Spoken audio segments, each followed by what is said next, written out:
Microsoft Ignite viewers. I'm Amy and I'm here for some real talk about building Power Apps in the real world with some really amazing people. So I would like to introduce you to a few incredible people in this space. So first off, we have Alison. Alison is a business applications MVP and specialist Power Platform recruiter. So Alison, give us a wave.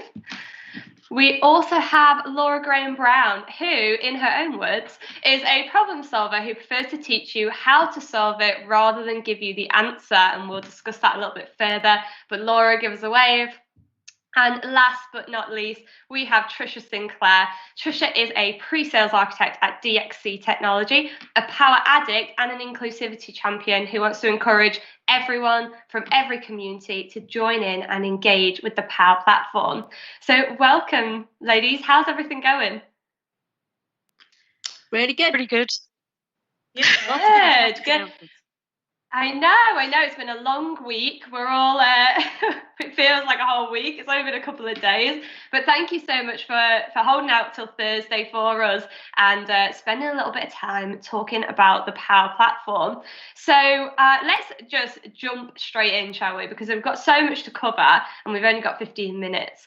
So first up, Power Platform. I mean, it's such an exciting area of technology at the moment. There's been a lot of talk of it at Ignite, but also, all the time. And we've seen some great projects, some great solutions. If I now have the bug, if we have people in the audience who are getting really excited about this, what does a true learning journey in the Power Platform look like? And Laura, can I ask you to kick us off? Yeah, sure. There are some great resources out there. So there are things like app in a day that you can do, or there are lots of online resources. There's Power App in a Day. Lots of companies are using the same materials, but they're doing it virtual, so that there's all sorts of courses being done, and they can do larger groups because it's virtual. So that will get you going, and there's lots of courses online, but you need to take that to kind of get you some ideas and some things that you could do. And then you need to bring that back and start working out what you want to do, what's important for your business and how that works. The best way to learn is to have a problem to solve. So that you've got to have some way of something to actually a solution that you can come up with. So there are fantastic stories out there of people who've done exactly the same thing. Lots of people have heard of Samit, and how he started his amazing journey is he found a problem to solve and made an app that solved that problem. So you learn loads if you've actually got something real to do. If you just use things out of books and classroom examples, it's all too clean. It's not real for you. You've got to do something real in your world to make that work. So that starts you off on your learning journey. Yeah, no, I feel like we say that a lot with lots of areas of technology, but I guess with Power Platform and Power Apps specifically, it's one of those ones where you really can just be like, I have this problem and I can solve it with this type of technology. You also speak a lot about some of the enterprise side of Power Apps. Can you tell us a little bit more about what you encourage in that space? So on the enterprise side, there is doing some sharing of information amongst your organization and building up that community inside your organization. And there's also coming up with building blocks that make it easy for your organization. So one thing I did just this week was I helped a company build backgrounds for Power BI reports. And it was a problem that there's lots of people who are constantly doing the same design, and they're all spending time trying to line them all up. So we just came up with some standards for them, and we came up with some things in-house that will just make the journey a little bit easier. One of my other clients is they've got their own internal community who do a session once a week where they all share information and they problem solve, and it works. That trains people up, that skills people up, and gives people more ideas of problems to solve. That's great. And yeah, hearing about like frameworks that can use or processes that can help people build lots within an enterprise is a really interesting piece. And so what I'm hearing, yes, like get started with classroom because you got to get like a bit of comfortable, bit of, understand kind of what's going on and what you can do with it. Then to start looking at problem solving. Tricia, I know we've had this conversation before, but what for you makes people's Power Platform or Power App skills stand out? Well, to be honest, for me, it makes it stand out if you know, first of all, as Laura was saying, how to solve a problem. So for me, I know I started out in support, and it's something that I highly recommend because that's where you actually learn how to get onto the nuts and the bolts of an issue. You learn interpersonal skills like communication, problem solving, and these are things that you carry on through any journey if you want to enter into IT or into a role within a Power Platform. So on top of learning and just learning the things just as standard in terms of like what Laura was saying with the in a day sessions or events and just the clean classroom learning, you want to actually have like a pet project. And that pet project should really be something that you're kind of passionate about. You're solving a problem, and that way you can actually show your imagination and have some really good use cases for when you actually start looking for a role. You can actually refer back at things that you've actually done and cement the learning that you actually did in the typical classroom training, because the classroom training is just one aspect of it. You've actually got to show that you know how to use the technology. Yeah, no, that's brilliant. And Tricia, have you got any good examples you've seen of either yourself or people, what were the problems they were trying to solve? Was it something close to home? Was it something that they personally wanted to get involved with? Yeah, so I actually was involved in a school, a Power Platform school, just this summer. And after everyone was trained up, one of the ladies came back to me, and she's from a church group. And the church group, especially during this time with COVID-19, she had a problem where they were checking attendance off by using a spreadsheet.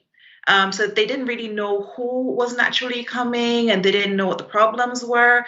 So now she actually found that they could build a Power App that they could actually track attendance and automatically send a message to the person if they weren't in attendance for like more than 2 weeks, just to check on them and see if everything was okay. And actually even then created a Power BI dashboard actually just to track who was attending, why, the reasons that they weren't attending, so they could actually re-engage to get more people attending her church.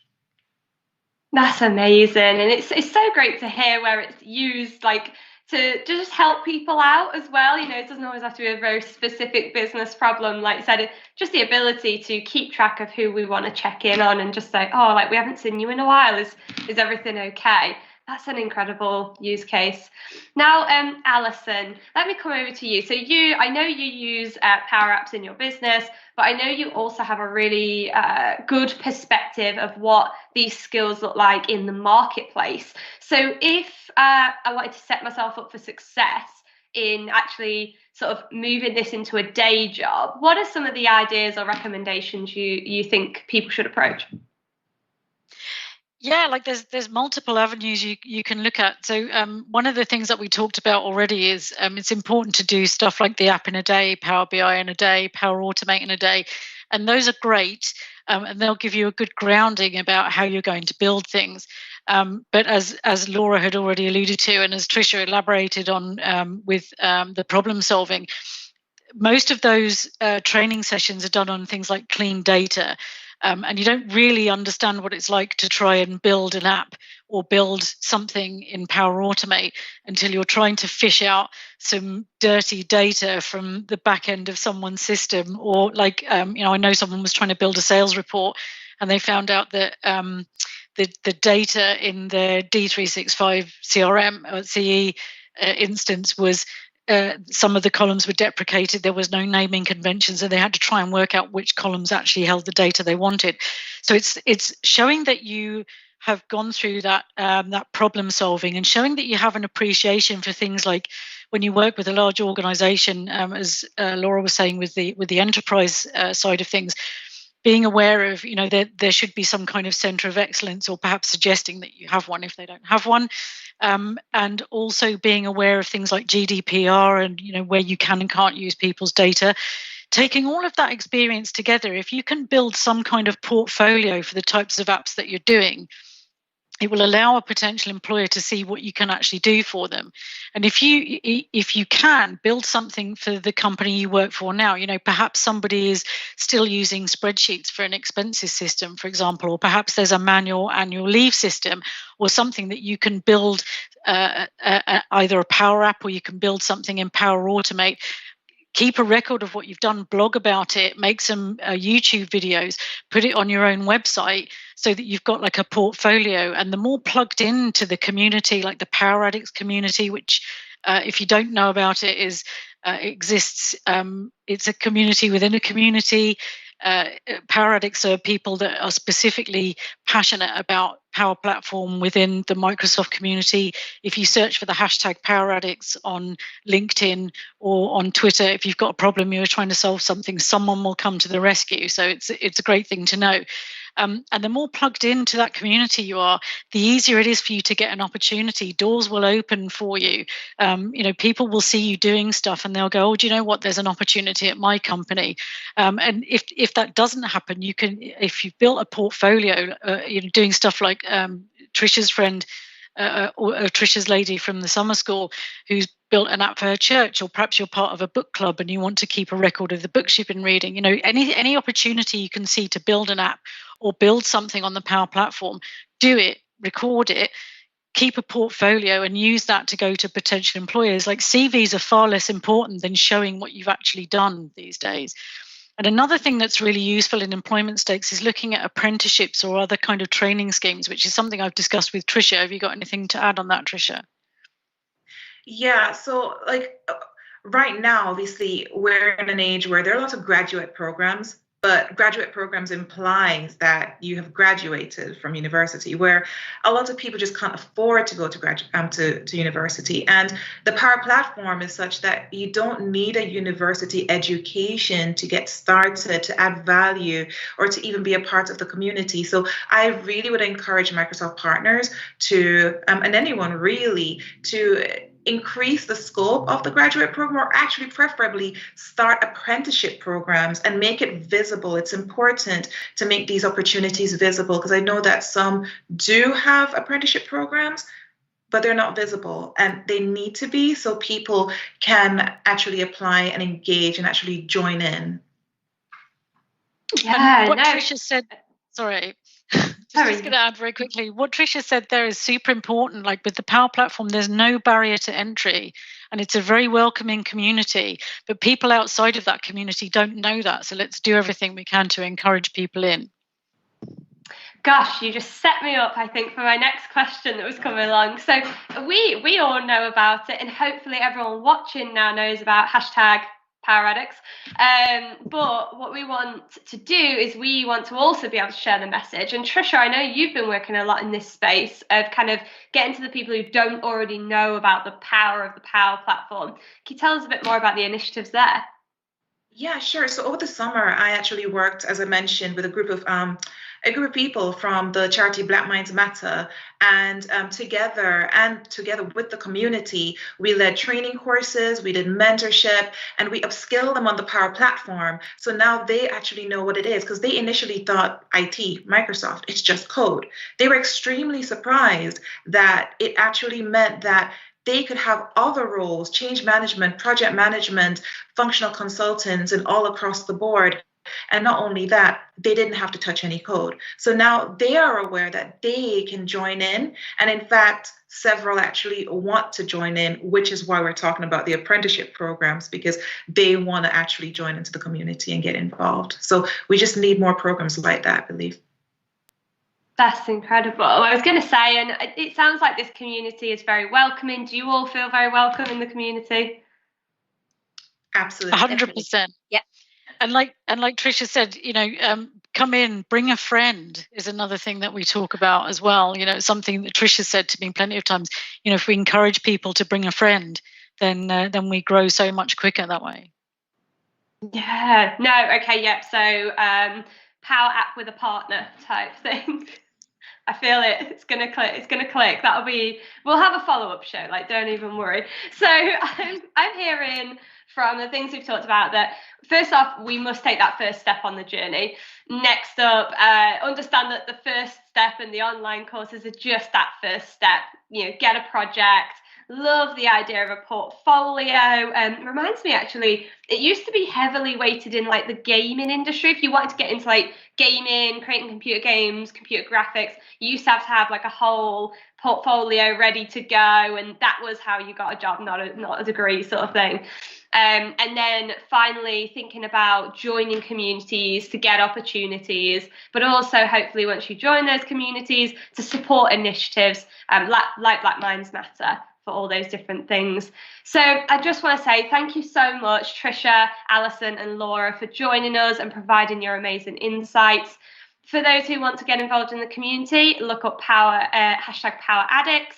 And if you want to check out the Black Minds Matter initiative, have a look at blackmindsmatter.co.uk. So we've got a ton of material on Microsoft Learn about building Power Apps, including a module called Getting Started with Power Apps. Nice and simple to remember. Make sure you check out all these offerings on Microsoft Learn at learn.microsoft.com. And now it's back to our partners in crime, Christina and Seth. Over to you. Thanks, Amy.